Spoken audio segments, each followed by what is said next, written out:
Now that we've looked at the three principles of experimental design, randomize, control, and replicate, let's look at an example and see if we can identify those three principles. A 17-year-old student designed a science fair project with 72 mice randomly assigned to three groups, either hard rock music, Mozart, or no music at all. So they split the mice up evenly into the groups. That gives us 24 mice per group.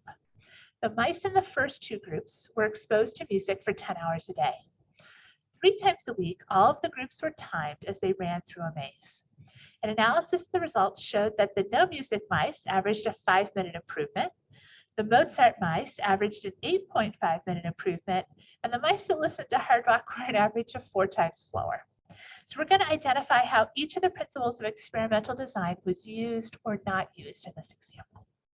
So our first principle is randomized, and there are kind of 2 parts to that, either a simple random sample or a random assign, or hopefully both. If we got both, that would be fantastic. So we don't have a random sample. It just says we have 72 mice. So we don't have that part, but what it does say is that the mice were randomly assigned to their treatment groups. So when you randomly assign your subjects to treatment groups, you get cause and effect out of that. So we'll have cause and effect. The next principle is control. So we're looking for the control group, which is typically the group that gets the placebo or some sort of no treatment at all. So we have 3 groups that either had hard rock music, Mozart, or no music. So that no music is going to be our control group. And then the last principle here is going to be repetition or replicate.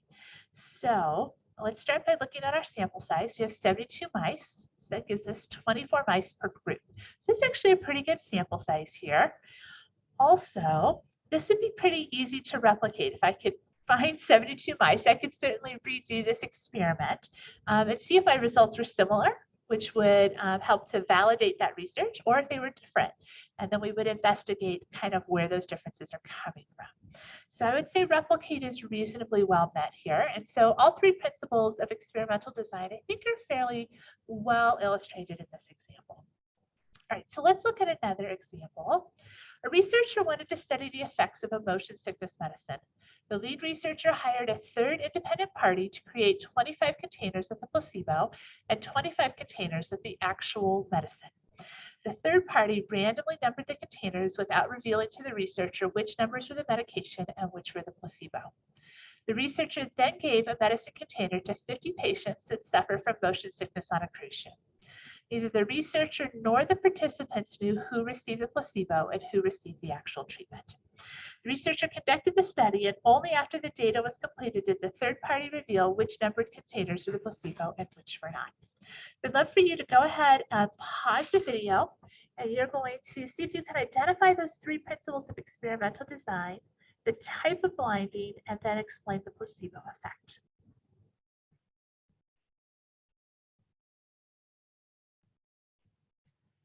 All right, so hopefully you gave that a try.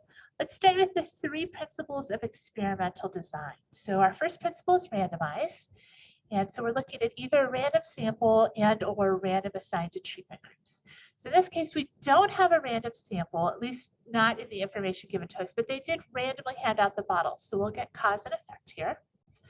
The control group is the group that got the placebo bottle. So we definitely have that.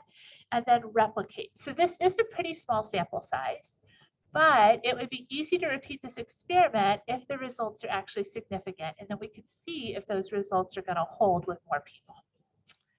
Right? The type of blinding. So is it either not blind, single blind, or double blind? So the fact that we're using a placebo means we have at least single blind, but possibly double blind. To decide if we have double blind, we need to look at who all has been blinded.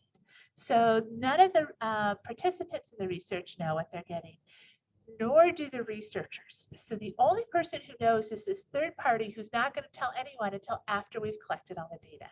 So that's going to make this a double-blind experiment. And then how would we explain the placebo effect in context of the problem? So remember, the placebo effect is the group that gets the placebo, but they still show some sort of improvement or some sort of change.